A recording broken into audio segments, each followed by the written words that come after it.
Hello everyone, this is Sanjay Kumar and welcome back to Future Flame Classes. Guys पिछले कुछ समय से हम सभी ह्यूमन ब्रेन के बारे में अध्ययन कर रहे हैं। दोस्तों मैंने आपको बताया था कि ह्यूमन ब्रेन के 3 भाग होते हैं। फोर ब्रेन होता है, मिड ब्रेन होता है और तीसरा होता है हिंड ब्रेन। दोस्तों फोर ब्रेन के भी होते हैं 3 भाग, सेरेब्रम, डाइएन्सेफ्लॉन और तीसरा होता है ऑल्फैक्टरी लोब। दोस्तों डाइएन्सेफ्लॉन के भी होते हैं 3 भाग, यानी कि एपिथैलेमस, थैलेमस और तीसरा क्या होता है दोस्तों, तो हाइपोथैलेमस। उसी प्रकार मिड ब्रेन के भी होते हैं केवल एक पार्ट और जिसका नाम है ऑप्टिक लोब। अगर हम चर्चा करें हिंड ब्रेन के बारे में तो हिंड ब्रेन के भी 3 भाग होते हैं, यानी कि सेरेबेलम, पोन्स और तीसरा होता है मेडुला ऑब्लोंगेटा। दोस्तों लास्ट वीडियो में मैंने आपको हाइपोथैलेमस के बारे में पूरा कॉन्सेप्ट करा दिया था। अब हम चर्चा करने वाले हैं उसके आगे, यानी कि ऑल्फैक्टरी लोब के बारे में। ध्यान दीजिएगा दोस्तों, हमारे नेजल चैम्बर में होते हैं ऑल्फैक्टरी रिसेप्टर्स, और यह ऑल्फैक्टरी रिसेप्टर्स जो हैं स्मेल को सेंस करते हैं और उसी सेंस किए हुए स्मेल को ट्रांसमिट करने का काम करते हैं olfactory lobe. It transmit the sense of a smell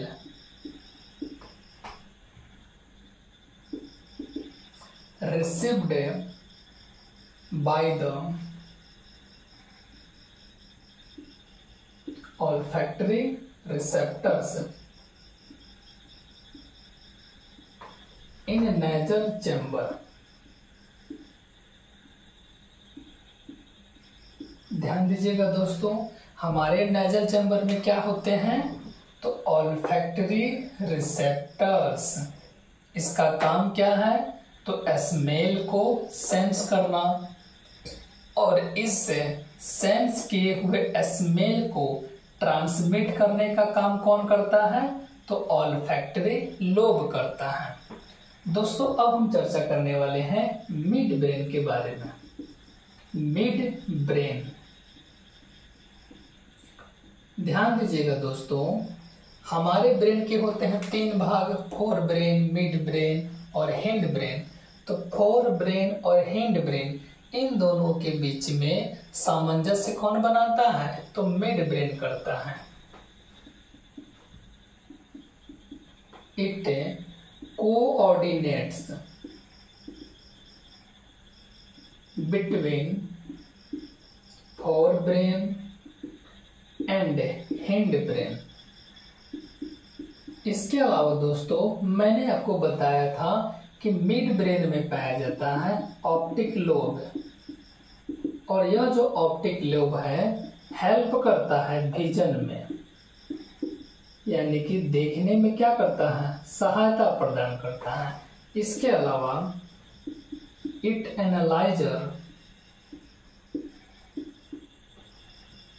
analyzes the visual input from the eyes। इसका मतलब हुआ हमारे आंखों के द्वारा जो भी विजुअल इनपुट ब्रेन को भेजा जाता है उस पर एनालिसिस करने का काम कहाँ पे होता है, तो ऑप्टिक लोब में होता है। दोस्तों आप लोग इसका स्क्रीनशॉट ले लीजिए, फिर हम इस पर आगे चर्चा करते हैं।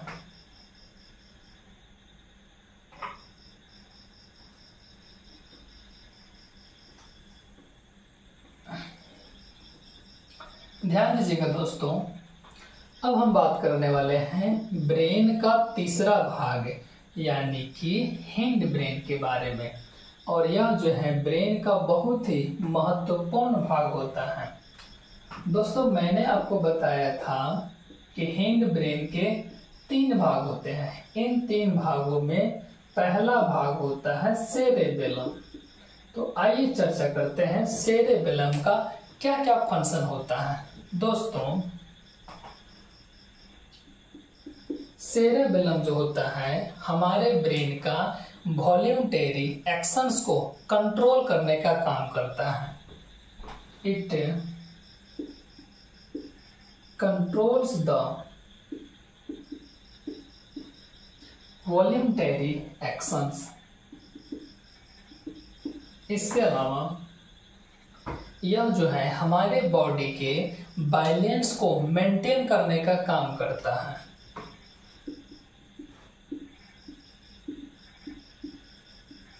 It maintains the balance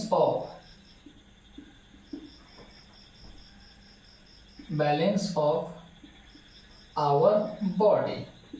हमारे बॉडी के बैलेंस को यानी हमारे बॉडी के बैलेंस को मेंटेन करने का काम कौन करता है? तो सेरेबेलम करता है।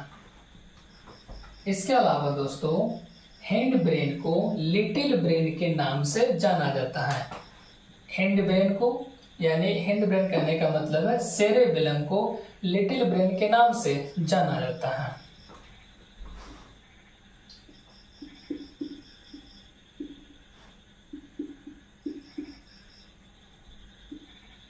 It also known as little brain। दोस्तों, जो सेरेबेलम होता है यह दूसरा सबसे बड़ा भाग होता है हमारे मस्तिष्क का।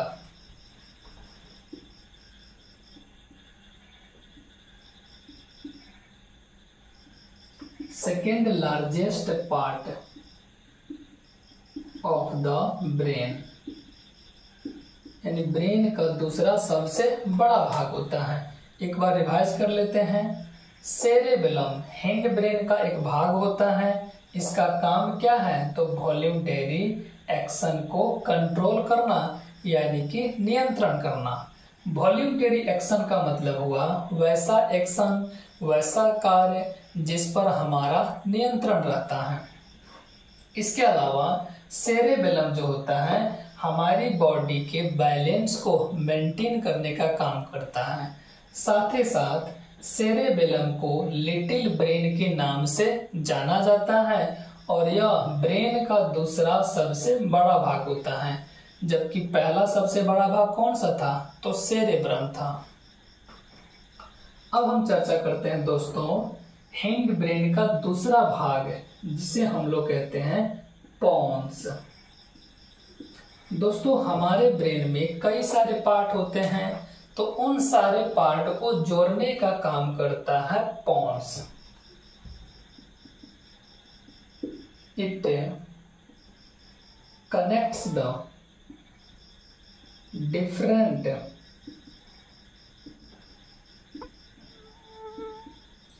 Parts of the brain. यह जो है हमारे ब्रेन के डिफरेंट पार्ट्स को कनेक्ट करता है। साथ ही में दोस्तों इट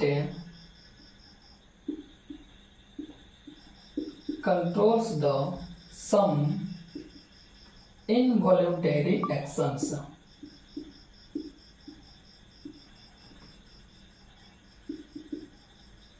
ध्यान दीजिएगा दोस्तों, कुछ इनवॉल्यूंटरी एक्शंस होते हैं, उसको यानी कि उस पर नियंत्रण करने का काम कौन करता है? तो पोन्स करता है। जैसे कि रेस्पिरेशन रेट,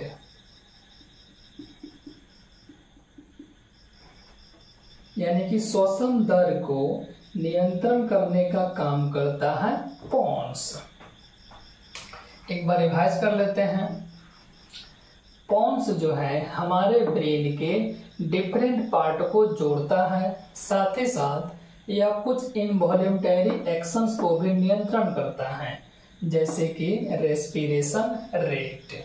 दोस्तों, अब आप लोग इसका स्क्रीनशॉट ले लीजिए, फिर हम चर्चा करते हैं पोन्स के अगले पार्ट, यानी कि मेडुला ऑब्लंगेटा, जो कि ब्रेन का क्या होता है? तीसरा भाग होता है।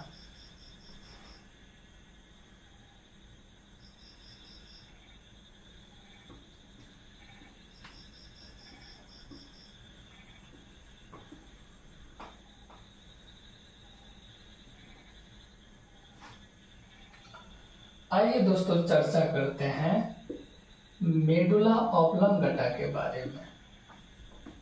दोस्तों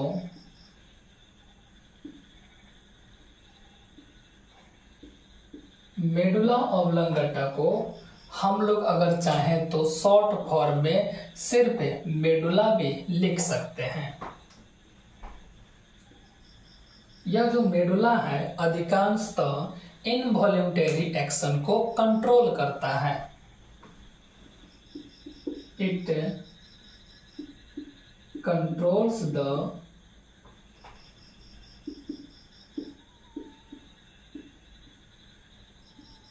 इनवॉल्यूंटरी एक्शंस। यह जो है इनवॉल्यूंटरी एक्शन को क्या करता है, कंट्रोल करता है। Example vomiting. वोमिटिंग का मतलब होता है उगलना। इसके अलावा स्नीजिंग। दोस्तों स्नीजिंग का मतलब होता है छींकना। इसके अलावा कफिंग। कफिंग का मतलब होता है खांसना। इसके अलावा हिकअप्स। दोस्तों इसका मतलब होता है हिचकी लेना। इसके अलावा हार्ट रेट। हार्ट रेट का मतलब हुआ हृदय दर। इसके अलावा सिक्रेशन ऑफ डाइजेस्टिव जूसेज, यानी कि पाचक रस का जो स्राव होता है उस पर भी नियंत्रण किसका होता है, मेडुला ऑब्लंगटा का। साथ ही साथ एंड स्वेलिंग।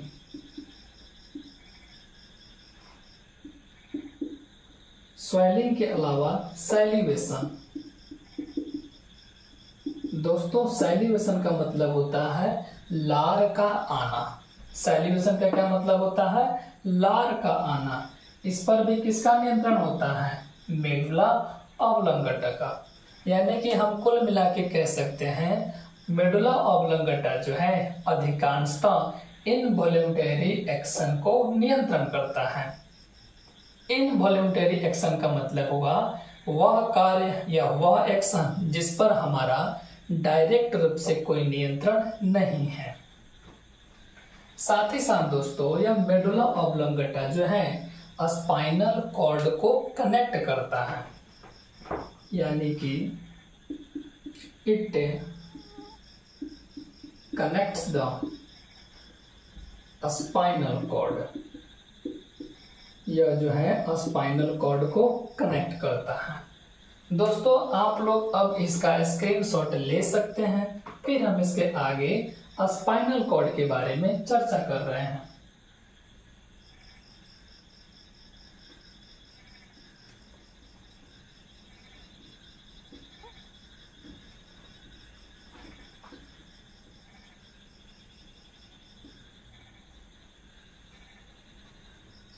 ध्यान दीजिएगा दोस्तों, मान लीजिए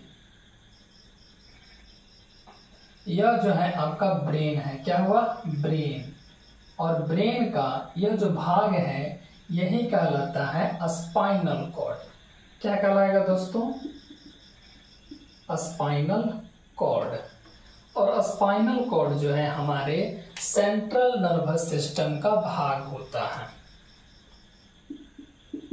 यानी कि it is the part of our central nervous system. Shortcut में कह सकते हैं CNS। इसके अलावा दोस्तों it is protected by the backbone. यह जो है बैकबोन के द्वारा सुरक्षित रहता है और इसे हम लोग कहते हैं स्पाइन, यानी कि स्पाइन के द्वारा भी सुरक्षित रहता है। इसके अलावा दोस्तों स्पाइनल कॉर्ड का जो लेंथ होता है वह मेल में फीमेल की तुलना में ज्यादा होता है। its length is more in males। इसका जो लेंथ होता है और मेल्स में क्या होता है, ज्यादा होता है, जबकि इसका जो लेंथ होता है ओवरऑल की बात करें तो 45 सेंटीमीटर होता है।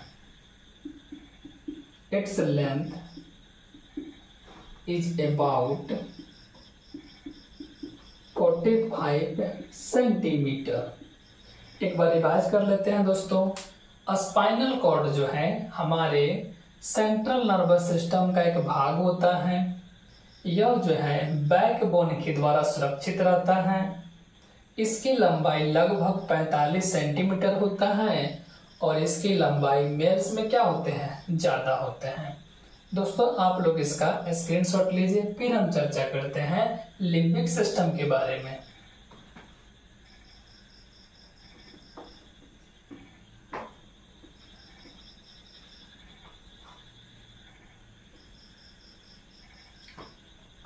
लिम्बिक सिस्टम,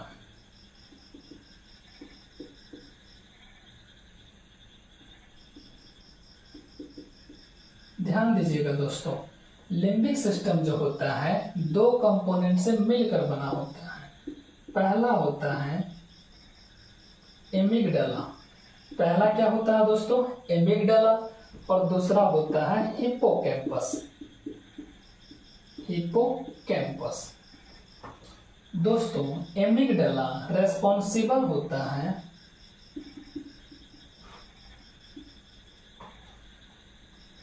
एंगर के लिए। एंगर बोले तो क्रोध के लिए जिम्मेदार होता है। साथ ही साथ यह जिम्मेदार होता है फियर के लिए। फियर बोले तो भय। साथ ही साथ यह जिम्मेदार होता है लव के लिए एंड सेक्सुअल बिहेवियर के लिए। सेक्सुअल बिहेवियर, देखिए दोस्तों, एमिगडाला किसके लिए जिम्मेदार होता है, तो एंगर के लिए, फियर के लिए, लव के लिए और सेक्सुअल बिहेवियर के लिए। जबकि हिप्पोकैम्पस को जो है जानते हैं हम लोग गेटवे ऑफ द मेमोरीज के रूप में। It is also known as gateway of the memories। इसके अलावा दोस्तों हिप्पोकैम्पस जो है शॉर्ट टर्म मेमोरी को कन्वर्ट कर देता है लॉन्ग टर्म मेमोरी के रूप में।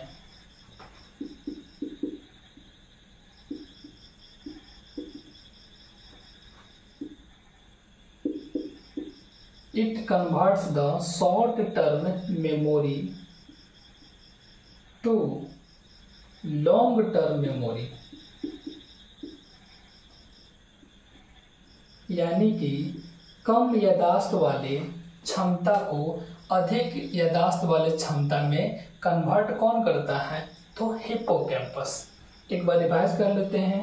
लिम्बिक सिस्टम बना होता है दो कंपोनेंट से, एमिगडाला और हिप्पोकैम्पस। एमिगडाला रिस्पॉन्सिबल होता है एंगर के लिए, फियर के लिए, लव के लिए और सेक्सुअल बिहेवियर के लिए। जबकि हिप्पोकैम्पस को जानते हैं गेटवे ऑफ द मेमोरीज के रूप में, और यह जो है शॉर्ट टर्म मेमोरी को कन्वर्ट कर देता है लॉन्ग टर्म मेमोरी के रूप में। दोस्तों आप लोग इसका स्क्रीनशॉट ले लीजिए, फिर इसके आगे चर्चा करते हैं।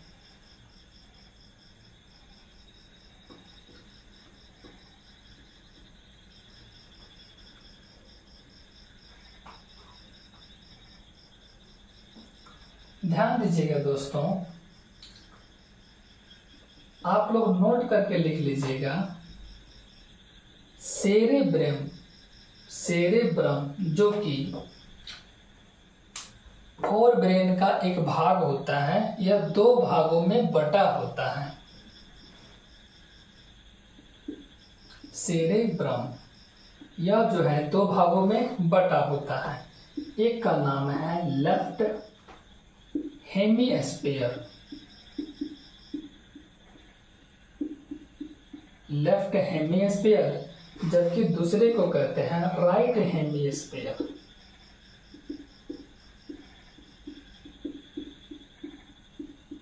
Right hemisphere.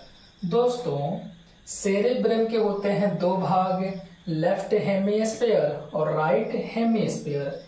इन दोनों भागों को आपस में जोड़ने का काम करता है कॉर्पस यानी कि callosum. Corpus callosum, corpus callosum. देखिए दोस्तों, सेरेब्रम के दो भाग होते हैं, राइट हेमिस्फीयर, लेफ्ट हेमिस्फीयर। इन दोनों भागों को आपस में कनेक्ट कौन करता है? तो कॉर्पस कैलोसम। आई सब किसके भाग होते हैं? तो सेरेब्रम के,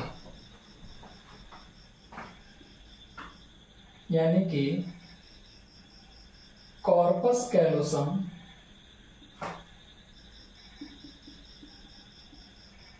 connect right hemisphere, right hemisphere and left hemisphere.